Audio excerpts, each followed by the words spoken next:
ഇക്കഴിഞ്ഞ ജനുവരി 4 തീയതി, 3 തീയതി അർദ്ധരാത്രി കഴിഞ്ഞ 4 തീയതി പുലരാൻ സമയത്ത് കിളിമാനൂരിനടുത്ത് പാപ്പാലയിൽ ഒരു അപകടം നടന്നു. മദ്യലഹരിയിൽ 3 അംഗ സംഘം ഓടിച്ചു വന്ന ജീപ്പ് റോഡിലൂടെ പോവുകയായിരുന്ന ഒരു ബൈക്കിൽ ഇടിച്ചു. ബൈക്കിൽ യാത്ര ചെയ്തിരുന്നത് രജിത് എന്ന് പറയുന്ന ഒരു ചെറുപ്പക്കാരനും ഭാര്യ അംബികയുമായിരുന്നു. അവർക്ക് 6 വയസ്സുള്ള ഒരു കുട്ടിയും 1.5 വയസ്സുള്ള ഒരു കുട്ടിയുമുണ്ട്. 2 മക്കളുടെ അച്ഛനും അമ്മയുമാണ്. പറക്കമിട്ടാത്ത 2 മക്കളുടെ അച്ഛനും അമ്മയും. ജീപ്പ് ഇടിച്ചു. വിഷ്ണു എന്നൊരാളാണ് ജീപ്പ് ഓടിച്ചിരുന്നത്. ജീപ്പിനകത്ത് മറ്റ് 2 പേർ കൂടി ഉണ്ടായിരുന്നു. അപ്പോ ജീപ്പ് ഇവരെ ഇടിച്ചു. എന്നിട്ട് പെട്ടെന്ന് വെപ്രാളത്തിൽ, ഒന്നുകിൽ ഡ്രൈവറുടെ നിയന്ത്രണം വിട്ടിട്ടാകാം ആദ്യം ഇടിച്ചത്. പെട്ടെന്ന് വെപ്രാളപ്പെട്ട് ജീപ്പ് എടുത്തുകൊണ്ട് പോകാൻ ശ്രമിക്കുന്നതിനിടെ അംബികയുടെ തലയുടെ മുകളിലൂടെ ഈ ജീപ്പിന്റെ ടയർ കയറി ഇറങ്ങി. കൂടി നിന്ന നാട്ടുകാർ ജീപ്പ് തടഞ്ഞു. ഈ വണ്ടി ഓടിച്ചവനെ വണ്ടിക്കകത്ത് ഉണ്ടായിരുന്ന 2 പേർ ഇറങ്ങി ഓടി രക്ഷപ്പെട്ടു.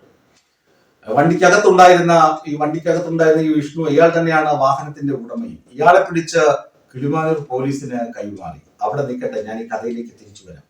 അംബികയെയും രജിത്തിനെയും മെഡിക്കൽ കോളേജ് ആശുപത്രിയിൽ എത്തിച്ചു. അംബിക 7 തീയതി മരണപ്പെട്ടു. രജിത്ത് ഈ കഴിഞ്ഞ ദിവസം മരണപ്പെട്ടു. എന്തൊരു ക്രൂരമായ സംഭവമല്ലേ. മര്യാദയ്ക്ക് പോയ ഒരു ദമ്പതികൾ അവരുടെ വാഹനത്തിലേക്ക് ഒരു ജീപ്പ് മദ്യപിച്ച് ലക്ക് കെട്ടുവന്ന ഡ്രൈവറും അതുപോലെ അതിനകത്തുണ്ടായിരുന്ന കൂട്ടുകാരും അവരുടെ ജീപ്പ് ഇടിക്കുന്നു. ജീപ്പ് ഇടിച്ചിട്ട് ആ ദമ്പതികൾ മരിച്ചു പോകുന്നു. പോലീസ് എന്ത് ചെയ്തു? അതാണ് ഞാൻ പറയാൻ തിരിച്ചു വരാമെന്ന്. പോലീസ് എന്ത് ചെയ്തു? പോലീസ് ഈ വിഷ്ണുവിനെ കിട്ടി. വാഹനം പരിശോധിച്ചപ്പോ എന്താണ്? അതിനകത്ത് 2 ID കാർഡുകൾ ഉണ്ടായിരുന്നു. ഒന്ന് ഒരു പോലീസുകാരന്റെ ഐഡന്റിറ്റി കാർഡാണ്. പോലീസുകാരന്റെ ഐഡന്റിറ്റി കാർഡ് കണ്ടപ്പോ പോലീസിന് ഈ പ്രതിയെ എങ്ങനെയെങ്കിലും ഒന്ന് രക്ഷപ്പെടുത്തിയാൽ മതി എന്നൊരു ചെറിയ ഇംഗിതം, ചെറിയ ഒരു ഇഷ്ടം, താല്പര്യം. ഉടനെ എന്താണ്, അന്ന് തന്നെ സ്റ്റേഷൻ ജാമ്യത്തിൽ ഈ ഡ്രൈവറെ വിട്ടയച്ചു. അവൻ അണ്ടർഗ്രൗണ്ടിലാണ്, അവൻ മിസ്സിംഗ് ആണ്. അടുത്ത 20 തീയതി പുലർച്ചെയായപ്പോ രജിത്ത് മരിക്കുന്നു, ഭർത്താവ് മരിക്കുന്നു, കുട്ടികൾ അനാഥരുമായി. പോലീസ് എന്തു ചെയ്തു എന്ന് ചോദിച്ചാൽ ഒരു ഭണ്ഡാരവും ചെയ്തില്ല. ജാമ്യത്തിൽ ഇറങ്ങിയവൻ അവന്റെ പണിക്ക് പോയി, അവന്റെ പാട്ടിനെ പോയി എവിടെയോ രക്ഷപ്പെട്ടു. ജീപ്പിനകത്ത് ഉണ്ടായിരുന്നവർ അവന്മാരുടെ പാട്ടിനെ ഓടി രക്ഷപ്പെട്ടു. ആകെ ഉള്ളത് ID കാർഡ് വെച്ചിട്ട് പിടിക്കണ്ടേ അവന്മാരെ? എന്തുകൊണ്ട് പിടിച്ചില്ല? ഒടുവിൽ മരിച്ച രജിത്തിന്റെ, കിളിമാനൂർ സ്വദേശികൾ തന്നെയാണ് അവർ, മരിച്ച രജിത്തിന്റെ മൃതദേഹവുമായി ബന്ധുക്കളും നാട്ടുകാരും എല്ലാ ആളുകളും ജാതിഭേദ വർഗ വർണ്ണ വ്യത്യാസമൊന്നുമില്ലാതെ, രാഷ്ട്രീയ ഭേദമൊന്നുമില്ലാതെ പോലീസ് സ്റ്റേഷനിൽ വിളിച്ചു. ഉടനെ പോലീസുകാരന് വീണ്ടും വാശി.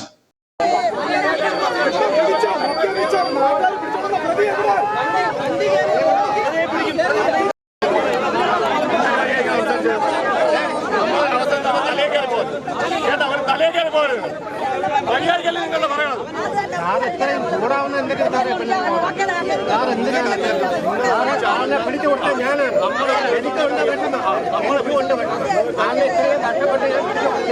നിങ്ങൾ പുല്ലുപോലെ ഇറക്കി വിട്ടു. എനിക്ക്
ഈ ധാർഷ്ട്യത്തോടെ SHO ജയൻ, പിന്നെ ഒരു SI, പിന്നെ ഒരു ഗ്രേഡ് SI, യുവമാരൊക്കെ ഈ സമരക്കാരോട് തട്ടിക്കയറി.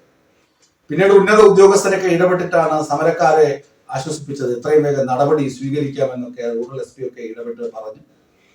സമരം ഉപരോധം അവസാനിപ്പിച്ച മൃതദേഹം സംസ്കരിച്ചു. പോലീസിൻ്റെ ഭാഗത്ത് വീഴ്ച ഉണ്ടെങ്കിൽ അത് പരിശോധിച്ച് ആവശ്യമായ നടപടിയെടുക്കും. SHO എന്താണ് ചെയ്തത്? പിന്നീട് ചെയ്തത് 50 പേർക്കെതിരെ കേസ്. സ്റ്റേഷൻ ഉപരോധിച്ചതിന് എന്താണ്? കൃത്യനിർവഹണത്തെ തടസ്സപ്പെടുത്തി പോലീസിനെ ആക്രമിക്കാൻ ശ്രമിച്ചു. ഇതൊക്കെ വെച്ച് 50 പേർക്കെതിരെ വീണ്ടും കേസ്. എന്തിനാണ് ഇതൊക്കെ ചെയ്തത്? ഒരു സാധാരണക്കാരനാണെങ്കിൽ, സാധാരണക്കാരന്റെ വാഹനമാണ് ഇടിച്ചതെങ്കിൽ നിങ്ങൾ കണ്ടില്ലേ? ഞാൻ നേരത്തെ ഒരു കഥ പറഞ്ഞല്ലോ. പുത്തൻകാവ് ഗ്ലിമാനൂർ സ്റ്റേഷൻ തന്നെ അവിടെ പോയി ആ പോലീസ് വാഹനത്തിൽ വണ്ടി കൊണ്ട് ഇടിച്ചവനെ 24 മണിക്കൂറിനകം പോക്കി അവനോട് സ്നേഹവാത്സല്യങ്ങൾ മുഴുവൻ പ്രകടിപ്പിച്ച് അവനെ കൊണ്ടുപോയ കാര്യങ്ങൾ ഞാൻ പറഞ്ഞല്ലോ. ഇവിടെ എന്തുകൊണ്ട് പിടിച്ചില്ല? കാരണം എന്താണ്? ആ ജീപ്പിനകത്തുണ്ടായിരുന്നത് ഹെൽത്ത് ഇൻസ്പെക്ടർ ആണെന്നാണ് ഒരു പക്ഷം. പക്ഷേ മനോരമ ഉൾപ്പെടെയുള്ള പ്രധാന മാധ്യമങ്ങൾ പറയുന്നത് പോലീസുകാരൻ എന്നാണ്. അതുകൊണ്ട് ഞാനും പറയുന്നു പോലീസുകാരൻ. അല്ലെങ്കിൽ ഹെൽത്ത് ഇൻസ്പെക്ടർ ആണെങ്കിൽ പോലീസ് ഇത്രയധികം ഊഷ്മളത രക്ഷിക്കാൻ വേണ്ടി കാണിക്കില്ല. 10 പേർക്കെതിരെ പ്രത്യക്ഷത്തിൽ കേസ്, മറ്റ് 40 പേർ കണ്ടാൽ അറിയാവുന്ന 40 പേർ, അങ്ങനെ 50 പേർക്കെതിരെ ഈ SHO കേസ് എഴുതി. ഇത് ഉന്നത ഉദ്യോഗസ്ഥർ അറിയാതിരിക്കുന്നു. തട്ടി മാറ്റി സസ്പെൻഡ് ചെയ്തു 3 എണ്ണത്തിനെ. SHO ജയനെയും SIയെയും അതുപോലെ ഗ്രേഡ് SIയെയും തൂക്കി ദൂരെ കളഞ്ഞു. സസ്പെൻഷൻ എന്ന് പറയുമ്പോൾ ശമ്പളത്തോടു കൂടി അവിടെ വീട്ടിൽ ഇരുന്ന് വിശ്രമിക്കാം, കുറച്ചു ദിവസം സന്തോഷമായിട്ട് ഇരിക്കാം. അതാണ് സസ്പെൻഷൻ. ഇവർക്കൊക്കെ വേണ്ടത് ക്രൂരതയാണ്. പൊതുമധ്യത്തിൽ വെച്ച് പറയണം, നിങ്ങളെയൊക്കെ ഡിസ്മിസ് ചെയ്തു എന്ന് പറഞ്ഞ് വിടണം. അതാണ് വേണ്ട കാര്യം. കാരണം നിസ്സാര കാര്യങ്ങളാണ്. ഒരു കേസ് അന്വേഷണം, അല്ലെങ്കിൽ ആ കിട്ടിയ പ്രതിയെ വിശദമായി ചോദ്യം ചെയ്യുക, അല്ലെങ്കിൽ അവനെ ട്രാക്ക് ചെയ്യുക, അവനെ നിരീക്ഷിക്കുക. അപകടത്തിൽ ഗുരുതരമായി പരിക്കേറ്റ് 2 പേർ ആശുപത്രിയിലുണ്ട്. അവർക്ക് എന്ത് സംഭവിക്കുമെന്ന് അറിയില്ല. അപ്പോഴും പോലീസുകാർ ഉണർന്ന് പ്രവർത്തിച്ചിട്ടില്ല. മരണം നടന്നു, ആദ്യ മരണം നടന്നു, എന്നിട്ടും ഉണർന്നില്ല. രണ്ടാമത്തെ മരണം നടന്നു, ഉപരോധ സമരം നടന്നു, എന്നിട്ടും ഉണർന്നില്ല. ഇതുവരെ പ്രതിയെ പിടിച്ചിട്ടില്ല. 20-ാം തീയതിയാണ് ഉപരോധ സമരം നടന്നത്. ഇന്ന് 24 ആകുന്നു, 4 ദിവസമായി. എവിടെ പ്രതികൾ? എവിടെയാണ് ഈ പ്രതികൾ ഉള്ളത്? പോലീസ് FIR ഇടാൻ വൈകി. എന്തുകൊണ്ട് FIR ഇടാൻ വൈകി? കാരണം എന്താണ്? കിട്ടിയ ഐഡന്റിറ്റി കാർഡ് പോലീസുകാരൻ്റെതാണ്. പിന്നെ FIR എങ്ങനെ ഇടും? വിസ്മയ ന്യൂസ് ആ രജിത്തിന്റെ ഇന്റർവ്യൂ ഒക്കെ കാണിച്ചിരുന്നു. ഒരിക്കൽ കൂടി നിങ്ങൾ അത് കാണണം. പോയി മഹീന്ദ്ര താർ വന്ന് ബാക്കിൽ അശ്രദ്ധമായി വന്ന് ഇടിക്കുകയും ഇടിയുടെ ആഘാതത്തിൽ ഞാനും എൻ്റെ ഭാര്യ അംബികയും റോഡിൽ വീഴുകയും ചെയ്തു.